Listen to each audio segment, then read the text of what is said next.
Notre industrie ne représente plus que 13% de notre richesse nationale, 15 points de moins que dans les années 60. Ça aussi, c'est votre bilan. Et pendant que vous mettez en scène vos succès supposés, l'un des projets industriels les plus emblématiques de votre politique vient de s'effondrer. Je parle de la Gigafactory Carbone de Fos-sur-Mer.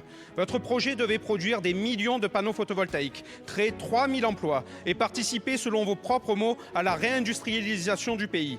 Eh bien aujourd'hui, votre projet est enterré. Cet échec est révélateur de votre Europe. Une Europe incapable de protéger ses filières stratégiques face à une concurrence chinoise dopée aux subventions.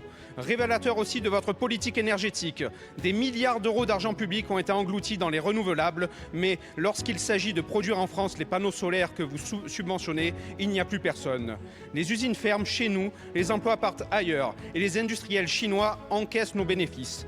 Révélateur enfin d'un pays où les industriels subissent des coûts de l'énergie déconnectés des coûts de production de notre parc nucléaire et une instabilité normative délirante. Mais la désindustrialisation ne se résume pas à des statistiques. Lorsqu'une usine ferme, ce sont des emplois qui disparaissent. Lorsqu'une usine ferme, ce sont des familles qui partent. Lorsqu'une usine ferme, ce sont des territoires entiers qui s'effondrent. Alors, après bientôt 10 ans au pouvoir, combien de fermetures d'usines, combien d'échecs industriels et combien de promesses non tenues vous faudra-t-il encore avant d'admettre enfin votre lamentable échec ? Je n'oublie pas le fondement même du macronisme qui se fonde sur un « en même temps » dont vous êtes, monsieur le ministre de la Justice, le symbole. En même temps, vous renforcez les moyens de la grâce sur un texte d'initiative parlementaire. En même temps, vous voulez libérer des prisonniers par anticipation pour vider nos prisons. En même temps, vous donnez quelques moyens supplémentaires à la police. En même temps, vous développez une procédure de reconnaissance de culpabilité qui fera échapper aux bienfaits d'un procès à de nombreux criminels. En même temps, vous dites que l'immigration est devenue un problème. En même temps, vous êtes le recordman du nombre d'entrées légales durant vos années au ministère de l'Intérieur. Un coup à droite, un coup à gauche, vous n'avez pas de colonne vertébrale. Votre seule boussole, c'est votre intérêt électoral. Et celui de vous maintenir à votre poste, on l'a vu au moment des débats budgétaires. Et on le verra sans doute et sûrement en 2027. Au Rassemblement national, c'est uniquement l'intérêt du peuple français qui nous guide, avec un programme sincère et complet. Alors je le dis avec force, vivement 2027, sans vous, monsieur le ministre, avec Marine Le Pen et Jordan Bardella. Je vous remercie. La parole. Et vous dites, heureusement que ça coûte cher de garder un certain nombre de véhicules et vous n'avez qu'à faire une modification des fourrières. Bon, alors il n'y a qu'à Faucon.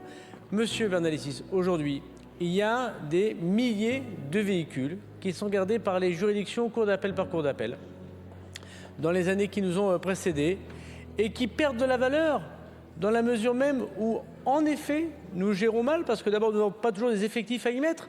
Pour tenir, monsieur Bernalicis, le parking d'une cour d'appel où on repose des véhicules qui parfois ont été très cabossés. Et parfois, vous le savez bien, c'est par exemple, vous y êtes déjà opposé, c'est vrai, à la saisie et à la confiscation des quads et des motos qui faisaient un certain nombre de bruits et qui embêtaient nos concitoyens. Donc vous êtes assez conforme finalement à votre volonté qu'on ne puisse pas rétablir l'ordre public dans un certain nombre de quartiers. D'ailleurs, je pense que vous avez... C'est pas très favorable évidemment à dire pour l'opinion publique, mais c'est le cas. Eh bien oui, il y a des motos et des quads qui ont été saisis, qui ont été confisqués de très faible valeur parce que par exemple elles sont très endommagées et qu'il faut pouvoir savoir les détruire plus rapidement parce que sinon on paye un greffier qui gère ce parking. Bon. Le groupe UDR se réjouit quand même de l'évolution de ce texte qui, dans sa première version intégriste du zéro cadmium dans 8 mois, n'était qu'un chausse-trappe politique qui n'aurait sauvé personne, aurait anéanti notre agriculture, nous aurait condamnés à l'importation de produits chargés en cadmium ou à la famine, et n'aurait satisfait que quelques agités du côté de ceux qui vandalisent les méga-bassines ou s'enchaînent aux arbres dans les ZAD.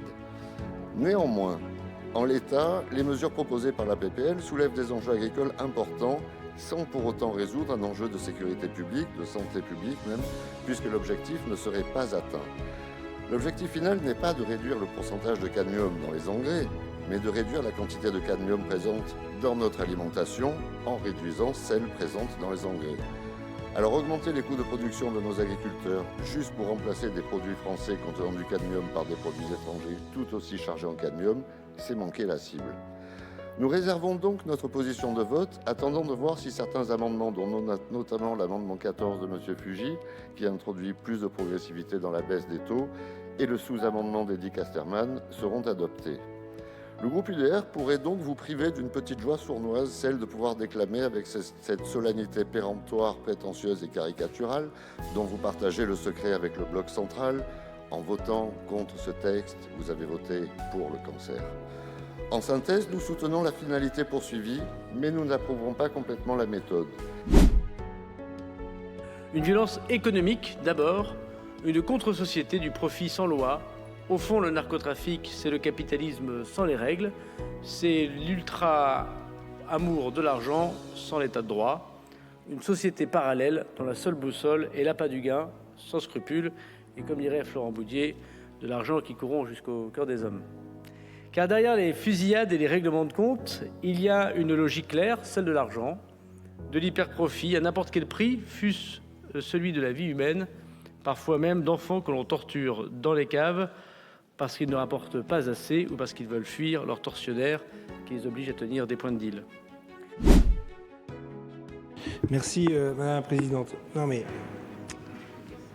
il y a un truc que je pige pas. Vous pouvez pas dire, Monsieur le rapporteur, pour la bonne gestion, les deniers publics du ministère de la Justice, on ne doit pas payer les experts judiciaires en 30 jours comme tout le monde dans ce pays. Vraiment, c'est pas entendable.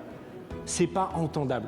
C'est scandaleux qu'aujourd'hui, il n'y ait pas de délai de paiement pour les experts judiciaires et qu'en plus, le délai moyen, ce soit 180 jours. Et donc, si pour mettre la pression au ministère, pour que dans le budget 2026, on éponge 100% de la dette, c'est-à-dire plus de 250 millions d'euros, qui est quand même le gros enjeu de son texte, bien plus que les trucs de moins de 1500 euros qu'on veut détruire avec la grâce, là, en fait, en réalité, il faut dire 30 jours, point. Et sur la qualité, c'est pareil. Franchement, mais... la qualité d'une expertise, comment vous pouvez savoir que c'est de mauvaise qualité si l'expertise est indépendante d'ailleurs, hein? Et le ministre se plaignait qu'il faille 10 ans d'ancienneté pour les psychologues, etc. Mais ça, c'est des garanties. C'est des garanties de la qualité de la procédure. Vous ne pouvez pas vous plaindre d'un côté de la qualité et de l'autre supprimer les critères qui permettent d'avoir de la qualité. Enfin, je veux dire, vraiment, on ne peut pas entendre tout et son contraire. Ce n'est pas possible. Et encore... Tout simplement parce que la réglementation européenne qui a été mise en vigueur en 2022 n'a pas été respectée par la France. La France a considéré que cette réglementation européenne pouvait être aménagée pour le territoire français et donc on a choisi délibérément d'augmenter de 50% la dose de cadmium autorisée dans les engrais phosphatés. 50%. Et ça dure depuis 5 ans maintenant. Et c'est pour cette raison-là. Alors là, on est dans de la sous-transposition des règles européennes. Pour ces raisons-là, on a continué à plus 50% de contaminer les sols agricoles, de contaminer la nourriture française et donc de contaminer les corps français. Et donc, le constat aujourd'hui, c'est qu'on a 2 à 3 fois plus de cadmium dans les sols agricoles français que partout ailleurs en Europe. On a donc, par parallélisme des formes, 2 à 3 fois plus de cadmium dans le corps humain que partout ailleurs en Europe. Cette proposition de loi n'a qu'un seul but, occuper l'espace médiatique en agitant des peurs. Grâce au progrès de la connaissance agronomique, les méthodes de fertilisation ont déjà largement évolué. En 50 ans, les apports d'engrais phosphatés ont diminué de près de 80%, passant de 71 kg par hectare en 1972 à seulement 13 kg en 2024. Ce projet de loi s'attaque à des pratiques du passé. D'après les conclusions du rapport du Conseil général de l'alimentation, de l'agriculture et des espaces ruraux, abaisser davantage les teneurs maximum en cadmium autorisées aurait des conséquences très néfastes pour notre agriculture. Il indique en effet qu'une telle décision entraînerait de fortes contraintes sur les approvisionnements, générant une augmentation de notre dépendance aux importations et une hausse des coûts difficilement supportables pour les agriculteurs, alors même que la situation économique des agriculteurs en grande culture se fragilise. On nous soumet ce texte alors qu'aucune étude d'impact sur les conséquences économiques n'a été réalisée. Ne soyons pas dupes, ce texte n'a qu'un seul effet, il pénalise notre agriculture de grande qualité, sans vraiment protéger la santé des Français qui continueront de toute évidence à consommer des produits importés, cultivés avec les engrais interdits chez nous. La présentation de cet amendement et cet avis de sagesse dénonce et démontre que vous ne savez pas véritablement vers quoi vous vous dirigez. Pourquoi 2032? Pourquoi pas 2031? Pourquoi pas 2030? En réalité, cela prouve le caractère totalement discrétionnaire de la trajectoire, Madame Autain, que vous vous fixez. Si vous hésitez entre 0 et 2000 en 2032 ou 20 en 2032, c'est que vous ne savez pas véritablement ce que vous souhaitez faire.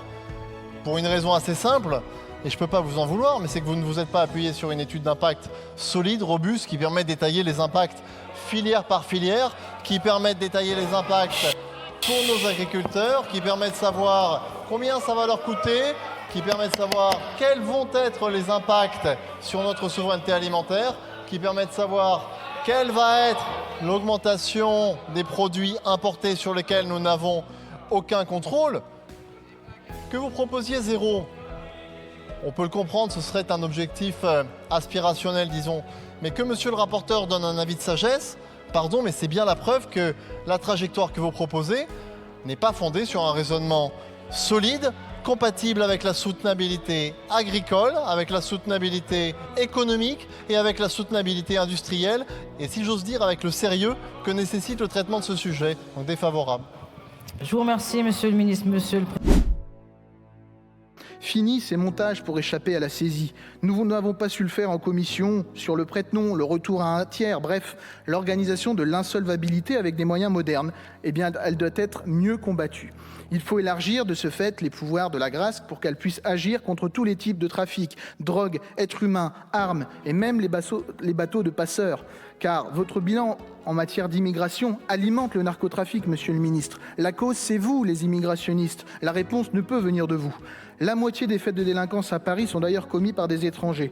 Il est urgent de réduire drastiquement l'immigration illégale qui alimente ces réseaux. La justice doit être implacable face à la violence et sacraliser l'intégrité physique, chose que nous demandons avec Marine Le Pen depuis si longtemps.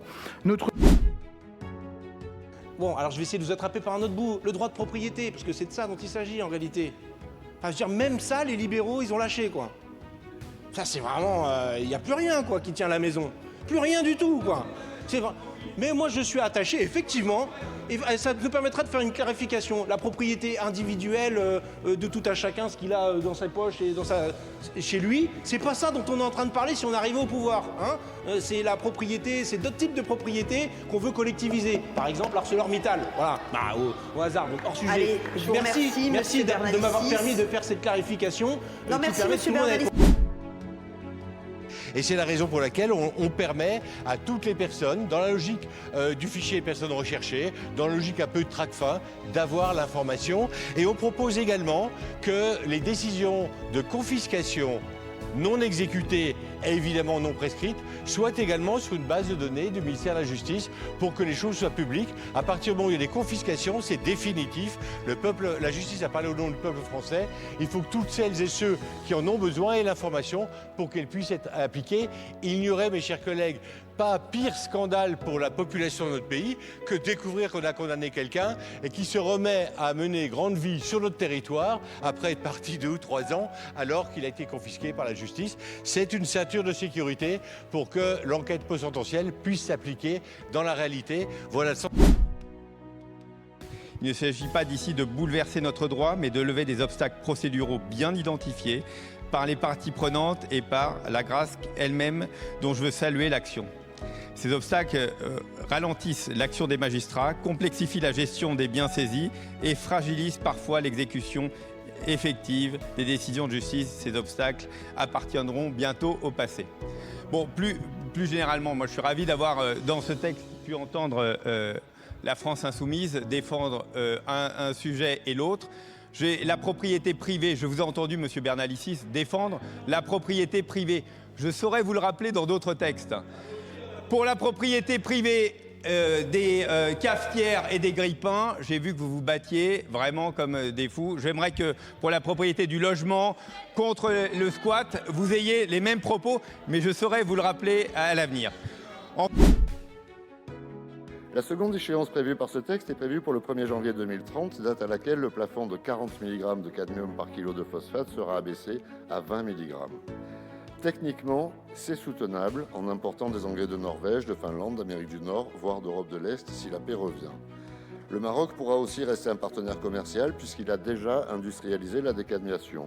Contrairement à l'Algérie, dont les engrais ne constituent pas aujourd'hui une alternative crédible pour la France, ni sur le plan de la disponibilité à l'export, ni sur celui de la teneur en cadmium. Bref, les délais ne sont pas techniquement insoutenables, mais vont avoir une incidence sur les coûts de production pour nos agriculteurs, dans des proportions probablement un peu plus significatives que ce qu'on nous annonce. Une fois de plus, nous voulons être les premiers de la classe, laver plus blanc que blanc, mais en laissant le linge sale s'importer à moindre coût. Accusés agriculteurs, levez-vous.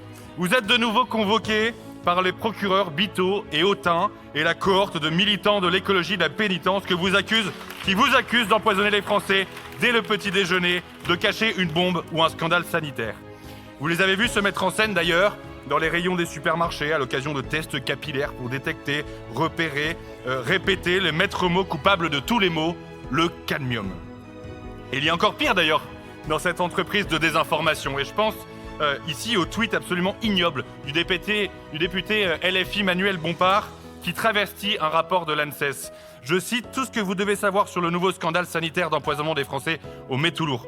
Découvrez comment les multinationales de l'agrochimie nous empoisonnent avec la complicité du gouvernement. Je veux dire très fermement aux collègues écologistes, vous n'êtes pas et vous ne serez jamais les anges gardiens de la santé des Français. Non. Merci Madame la Présidente. Effectivement, on a un enjeu sanitaire qu'on ne veut pas minorer ici. Pour autant, au lieu de s'enorgueillir de vouloir sauver la planète, je tiens à vous rappeler une chose. Dans les années 80, les engrais phosphatés, c'était 2 millions de tonnes par an de consommation en France. Aujourd'hui, on est à 200 000 tonnes, divisé par 10. Donc la baisse du cadmium, en fait, c'est juste du fait de la disparition de nos paysans, c'est pas tant du fait de ces lois dans l'hémicycle, il faut se le rappeler. Et c'est pour ça qu'il y a un enjeu de trajectoire, mais il ne faut pas vraiment s'enorgueillir de sauver la planète, parce que c'est pas nous qui le faisons, c'est juste que nos paysans ne travaillent plus. Et donc c'est pour...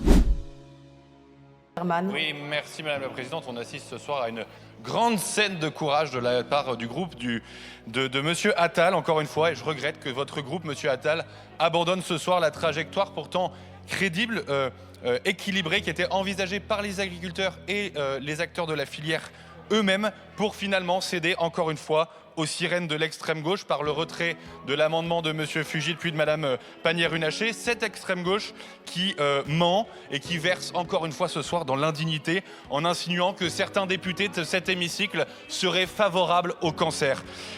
Pourtant, Monsieur Fugit, vous aviez dit en commission que c'était un point d'équilibre, mais bon, visiblement ce soir vous n'êtes pas à une contradiction près. Et puis, encore une fois, on sait que le courage, finalement, n'est pas votre fort. Bon.